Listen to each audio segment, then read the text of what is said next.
সব কিছুই এই ঠিক আছে, ঠিক আছে না বলো? সব কিছুই ঠিক আছে, স্যুপ ফুপ। বড় বড় রেস্টুরেন্টও। হ্যালো বাবা, হ্যালো বলো বাবা গো, হ্যালো বলো বাবা, একটু এক্সট্রা কিছু বলো।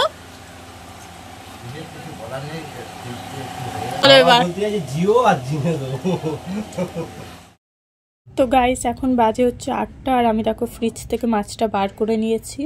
তো মাছটা পুরো একদম জমে তো ইট হয়েছিল, এখনো ছাড়েনি। তো চলো মাছটা ছেড়ে গেলে তাড়াতাড়ি রান্নাটা বসিয়ে দেবো। দেখো মাছের ঝোল করে নিয়েছি, সুশান্ত খেয়েও গেছে, প্লাস ওকে টিফিনে দিয়েও দিয়েছি, ও দুপুরবেলা খেয়ে নেবে। তো এই হচ্ছে মাছের ঝোল। তো আমি আর মিষ্টু শুধু খাওয়া বাকি আছি। তো চলো এবার কাজ সারবো। Hello guys, good morning, welcome back to my channel. তোমরা সবাই কেমন আছো? আশা করি ভালো আছো এবং সুস্থ আছো। তো আমি এবং আমরাও সবাই ভালো আছি এবং সুস্থ আছি। তো রিয়া ব্লগ চ্যানেলে সবাইকে স্বাগত জানিয়ে আজকের এই ব্লগটা স্টার্ট করলাম। সবাই শুরু থেকে শেষ অবধি অবশ্যই আমার সাথে থাকবে, আর আশা করছি আজকের ব্লগটাও তোমাদের ভীষণ ভালো লাগবে। তো সকাল থেকে উঠে রান্নাবান্না একদম করলাম। রান্নাবান্না করে সুশান্ত আজকে লেট করে গেছে, ওর আজকে লেট করে যেতে বলেছে, তো সেই কারণে ডিউটিও লেট করে বেরিয়েছে। এখন বাজে 11টা 18, তো 11টা 11:15 নাগাদ বেরিয়েছে। তো তার আগে রান্না করে দিয়েছে গরম গরম ভাত, সাথে মাছের ঝোল খেয়ে গেছে, প্লাস দিয়েও দিয়েছে ভাত, মাছের ঝোল দিয়ে দিয়েছে, দুপুরবেলা খেয়েও নেবে। আর মিষ্টু নেই, মিষ্টু গেছে ড্রয়িংয়ে, সুশান্ত ওকে দিয়ে তারপরে গেছে ডিউটি। তো মিষ্টু ড্রয়িংয়ে গেছে, এখন বাজে 11টা 18। আমাকে তার মধ্যে ঘরের কাজগুলোকে সেরে নিতে হবে, কারণ মিষ্টুকে আবার আনতে যেতে হবে। মিষ্টুকে নিয়ে এসে তারপরে তো আছে কাজটা, যার বিকেলে এক জায়গায় যাওয়ারও আছে। তো সেই কারণে আরও কাজ আমি তাড়াতাড়ি করে কমপ্লিট করে সেরে রাখতে চাইছি। তো যাই হোক, চলো এখন তাড়াতাড়ি করে ঘরে কাজগুলো কমপ্লিট করে শেষ করি। ঘর এক হাঁটু হয়ে আছে, সেরে টেরে স্নান করে তারপরে মিষ্টুকে আনতে যাবো। তো চলো দেখতে। তো গাইস মিষ্টুকে আনতে এখন বেরিয়ে পড়েছে, আর বাইরে এত রোদ্দুর কি বলবো। আর আমি তখন যেটা বলেছি সেটা পুরোপুরি কাট করে দিয়েছে, কারণ এই যে বাড়িটার সামনে থেকে যাচ্ছিলাম না, এত জোরে গান বাজছিল কি বলবো, আর পুরো গানটাই পুরো ধরে নিয়েছে। তো সেই কারণে আমি ভয়েসটা আবার পরে বসালাম। তো যাই হোক, তাড়াহুড়ো করে যাচ্ছে, কারণ বেজে গেছে অলরেডি 12টা 40, অনেকটা লেট হয়ে গেছে। ও 12:30টায় ছুটি হয়, 12টা 40 হয়ে গেছে। তো সেই কারণে তাড়াহুড়ো করে বেরিয়েছি। তো প্রত্যেক শনিবার যখন মিষ্টুকে আনতে যাই না, আমি স্নান টান করে যাই, মিষ্টুকে নিয়ে এসে শুধু স্নানটা করিয়ে দিই। কিন্তু আজকে এতটাই লেট হয়ে গেছে, আমি স্নান করার আর সময় পাইনি। স্নান না করেই আমি বেরিয়ে গেছি, মিষ্টুকে নিয়ে এসে একেবারে দুজন স্নান করব। আর এই যে দেখো বলতে বলতে মিষ্টুকে নিয়েও নিয়েছি, নিয়ে আর এই যে বাড়ির দিকে যাচ্ছি। আর প্রত্যেক শনিবার যখন ওকে আমি আনতে যাই না, এই দুটো করে মাজা আমি সব সময় নিয়ে যাই। যা গরম পড়েছে না, রাস্তা দিয়ে না কিছু চুষে এলে আসাই যায় না। তো এই দুটো মাজা নিয়ে যাই, চুষতে চুষতে বাড়ি যাই। তো যাই হোক, ঘরে এসে দেখো রান্না বান্না তো করাই ছিল, ঘরে এসে খেয়ে দিয়ে আর শুয়ে পড়েছিলাম। তো বিকেলবেলা ঘুম থেকে উঠেছি 5টা বাজে। তো উঠে রেডি হতে যাব, তার মধ্যে দেখি বর চলে এসেছে, কারণ বর বলেছিল যে তাড়াতাড়ি চলে আসবে, কিন্তু ভাবতে পারিনি যে অত তাড়াতাড়ি চলে আসবে। তো যাই হোক চলে এসেছে। আর আসার সময় দেখো আমার ফেভারিট অরেঞ্জ আইসক্রিম নিয়ে এসেছে। তো এটা আমি খেতে ভীষণ ভালোবাসি। তো চলো এখন তাড়াহুড়ো করে আইসক্রিমটাকে খাবো চুষে চুষে, তারপরে রেডি হয়ে বেরিয়ে যাব। আর এই যে দেখো রেডি হয়ে বেরিয়ে পড়েছি স্টেশনে।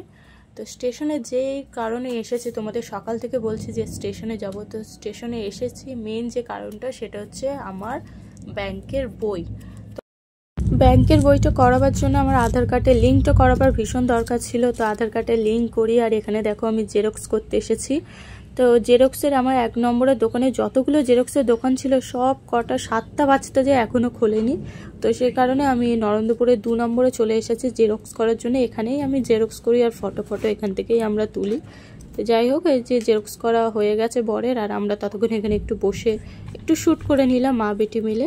তো তারপরে আবার চলে গেলাম ব্যাংকে, ব্যাংকের কাজ পুরো টোটাল কমপ্লিট। তো চলো এবার একটু স্টেশনে ঘুরে আর বাড়ি যাব। তো এই যে চলে এসেছি মোমোর দোকানে। স্টেশনে এলে এখন এনার কাছ থেকে মোমোটা আমার এত খেতে ভালো লাগে কি বলবো তোমাদের। স্টেশনে এলেই এনার কাছ থেকে মোমো আমি কিনবো, তারপরেই বাড়ি যাব। তো যাই হোক, এই যে 2 প্লেট মোমো নিয়ে চলে এসেছি ঘরে, আর এখন এই যে গরম গরম স্যুপ দিয়ে গরম গরম মোমো খাবো। আর তার মধ্যে বাবারা ফোন করেছে আসছে এবারই, আমাদের মোমো খাওয়া হয়ে গেছে দেখি, তারপরে বাবা মা এসছে। তো বাবা মা আসার পরে সুশান্ত আবার স্টেশনে গিয়েছিল, গিয়ে এই যে মিষ্টি দই নিয়ে এসেছে। আজকে সারাদিন যে কি চাটাচাটি করলাম তোমাদেরকে কি বলবো বন্ধুরা। সারাদিন ধরে শুধু চেটেই যাচ্ছে এটা সেটা ওটা। তো যাই হোক, দই নিয়ে এসেছে, এখন বসে বসে দই খাচ্ছি আর বাবা মা সবাই মিলে গল্প করছি। তো বাবা মা অনেক দিন পর এলো আমার বাড়িতে। তো আগে যখন আমি নিমালিপুর থাকতাম তখন মা বাবা যেত, মোটামুটি যেত, তখন অত দূরে থাকতাম, তখন যাই হোক যাওয়ার সময় পেতো আর যেত। কিন্তু এখন যেন এতটা কাছে চলে এসেছি তবু আসার সময় পাই না বাবা মারা, আর আমরাও যাওয়ার সময় পাই না। মিষ্টুর এই স্কুল পড়া করে আমি কোথাও আর যেতে পারি না। তো যাই হোক, বাবা মা এসেছে, এখন বসে বসে গল্প করছি আর এই যে দই খাচ্ছি। তো চলো দইটা খেয়ে নিই।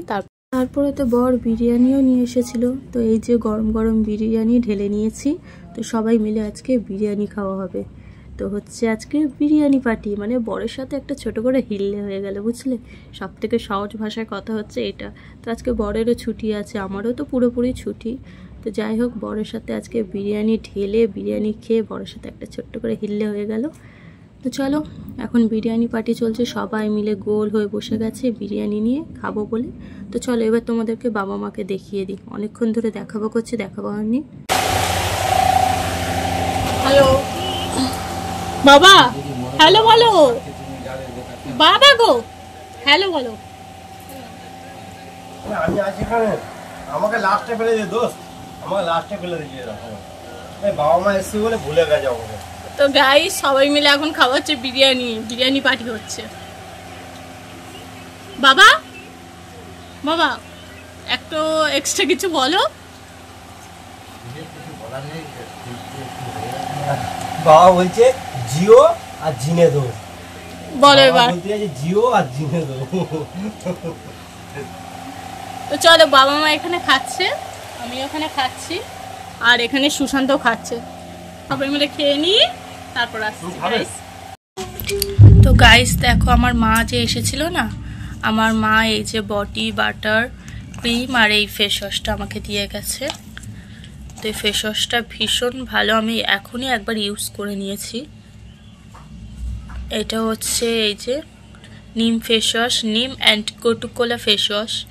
তো এটা অয়েল স্কিনের জন্য, নর্মাল টু অয়েলি স্কিনের জন্য, মানে নর্মালেরাও ইউজ করতে পারবে আর অয়েলি যাদের স্কিন আছে তারাও ইউজ করতে পারবে। তো ফেস ওয়াশটা ভীষণ ভালো। আর এটা হচ্ছে না বডি ওয়াটার ক্রিম, চলো তোমাদের খুলে দেখাচ্ছি।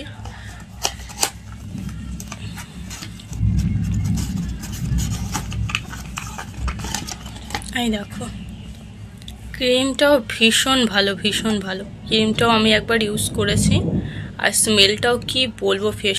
তো এই হচ্ছে বডি বাটার, এই যে দেখো body butter, shea butter and almond oil. তো এটা হচ্ছে অল স্কিন টাইপ। তো এই দুটো আমার মা এসেছিলো, আমার মা দিয়ে গেছে। তো চলো এইটা দেখিয়ে আজকের ব্লগটা এন্ড করলাম। সবাই ভালো থাকবে, সুস্থ থাকবে। নেক্সট আরেকটা ব্লগ নিয়ে তোমাদের সাথে দেখা হচ্ছে।